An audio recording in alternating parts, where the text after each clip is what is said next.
tadi saya baru ngobrol sama teman-teman di klinik ya. Tadi pagi saya dari jam 7 pagi tadi di klinik Mirani karena ada survei dari Dinkes.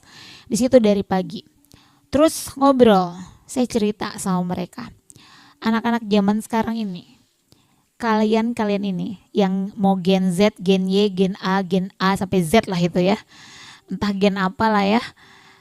Kalau tidak dari sekarang berjuang dengan benar-benar memantaskan diri sekuat tenaga, nggak tahu 5 tahun ke depan jadi apa.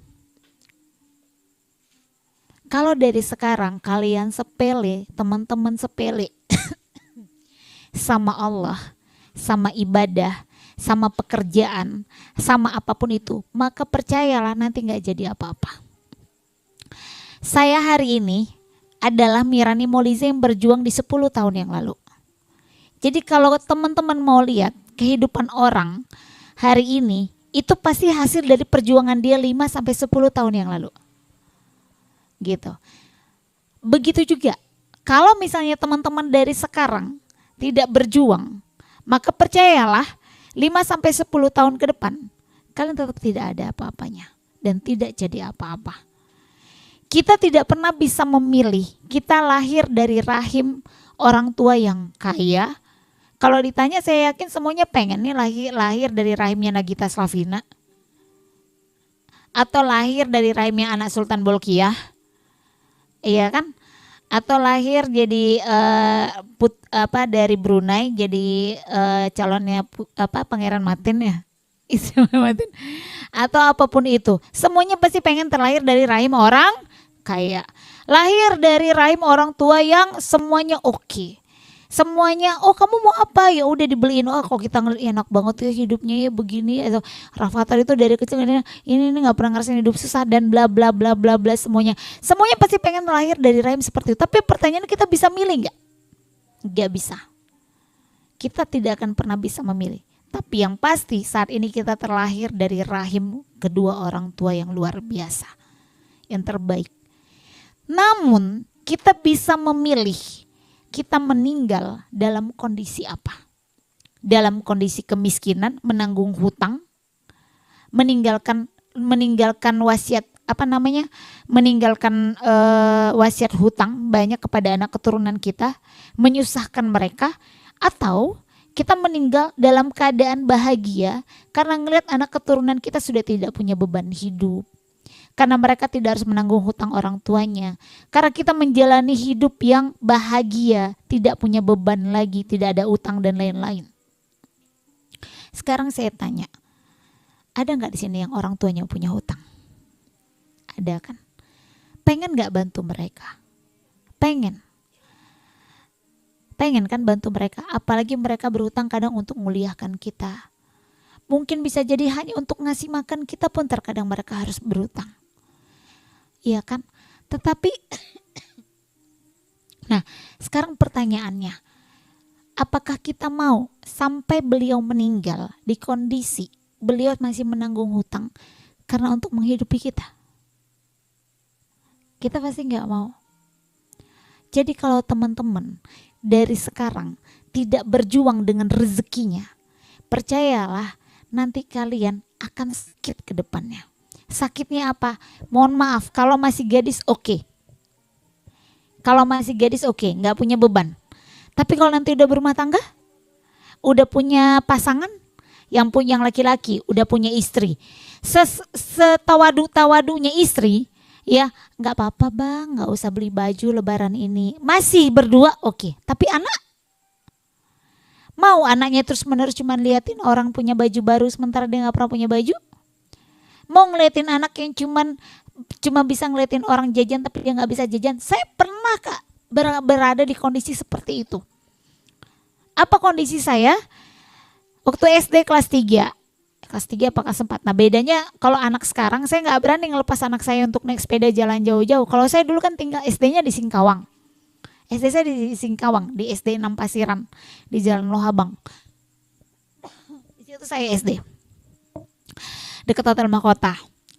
Kalau misalnya 17-an itu kan ada lomba tuh di kantor desa, kantor camat itu. Itu saya pergi pakai sepeda, rumah di kaki gunung, saya pakai sepeda naik gunung, naik turun gunung jalan gini sendirian. Umi saya nggak nyari itu anak yang kelas 4 SD tuh ngilang seharian tuh nggak nyari. Bayangkan saya kemana? Saya ikut lomba. Lomba pakai baju sekolah tercepat dan terapi. Lomba makan kerupuk. Lomba hitung-hitungan matematika 1 sampai 10. Lomba ini. Dan semuanya saya juara 1. Pulang-pulang saya bawa kado. Saya bawa hadiah. Saya bawa buku. Tapi teman-teman mau tahu nggak waktu itu? Saya nggak punya uang. Saya haus banget.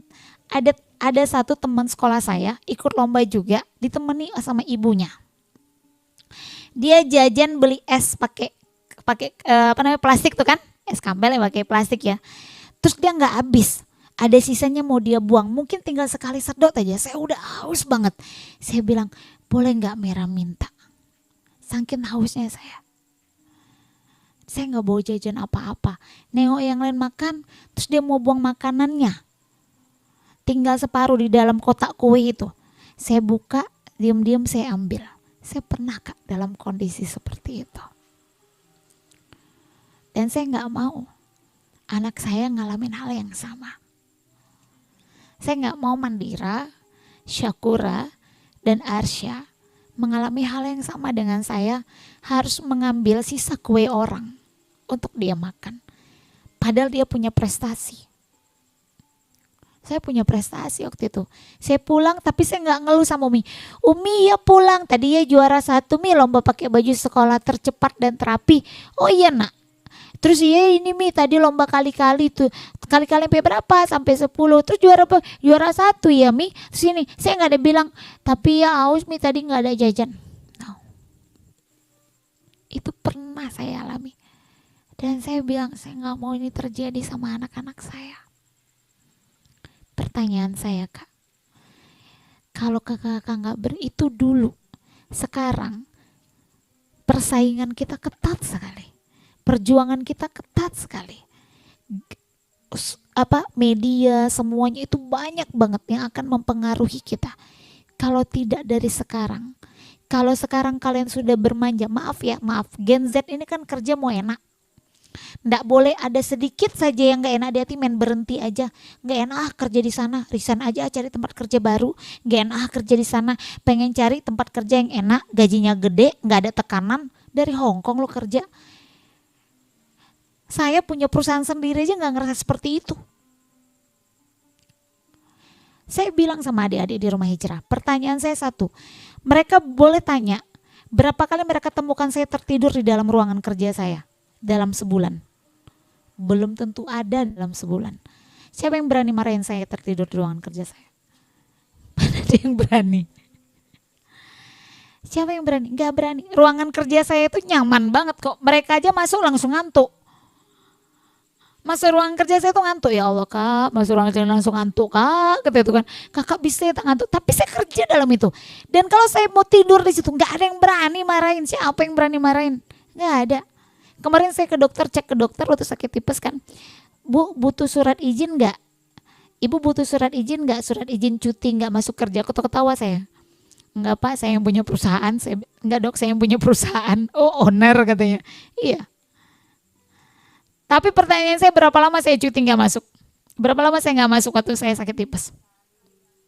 Sehari. Itu pun tetap nge-WA. Itu pun tetap koordinasi. Itu pun tetap ngomel. Kenapa? Karena ada yang harus saya perjuangkan.